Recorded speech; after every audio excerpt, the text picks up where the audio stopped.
তোমরা সবাই ছেলে মেয়ের বিয়ে হলে বরযাত্রী দেখো, দেখো এখানে হচ্ছে ঠাকুরের বিয়ের বরযাত্রী। এরা প্রত্যেক বছরই বরযাত্রী হিসেবে আসে আমাদের বাড়িতে।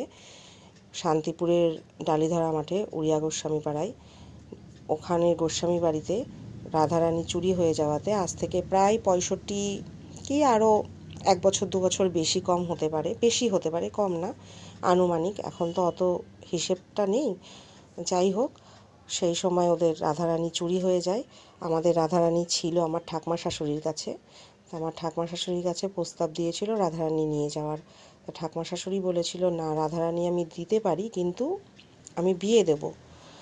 যেরকম ঠাকুর মানুষের বিয়ে হয় সেমভাবেই গায়ে হলুদ থেকে আরম্ভ করে আরও যাবতীয় আনুষঙ্গিক যা জিনিস আছে ঠিক সেইভাবেই ঠাকুরেরও বিয়ে হয়েছিল। আমার শাশুড়ি মা নিজে হাতে করে বিয়ে দিয়েছিলেন। ঠাকুর মেয়ের বিয়ে দিয়েছিল বলে বা কী কারণে জানি না, নিজের মেয়ের কিন্তু বিয়ে দিতে পারেনি উনি।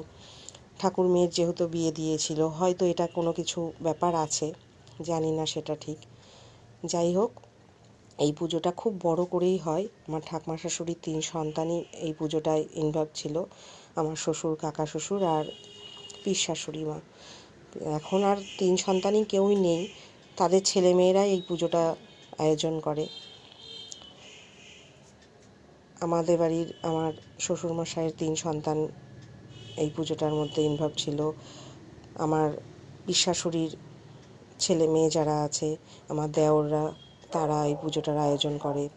আমার শান্তিপুরে আর এক দেওর আছে, তারাও এই পুজোর মধ্যে ইনভলভ ছিল। যে যেরকম যতটুকুনি পারে সেইভাবে দিয়ে এই পুজোটা করা হতো।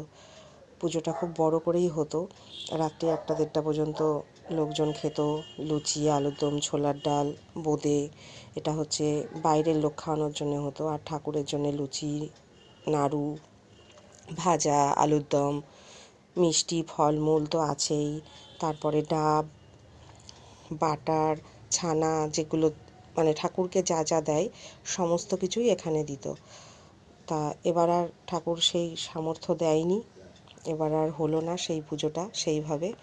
ঠাকুর বেরিয়েছে আমাদের বাড়ির সামনে দিয়েই যায়। আমার শাশুড়ি মা এখান থেকে আবির দিতেন, উনি অসুস্থ থাকার পরে ওই বাড়িতে যেতে পারতো না বলে। তা এবারও এসছেন, আমাদের বাড়ির সামনে দাঁড়ালো।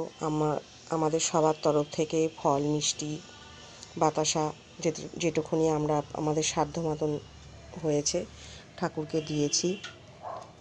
বলেছি সবার হাতে প্রসাদ দিতে। এই যে মিষ্টির প্যাকেট, এখানে 3 প্যাকেট মিষ্টি আছে, ফলের ডালিও তোমরা দেখেছো এখানে।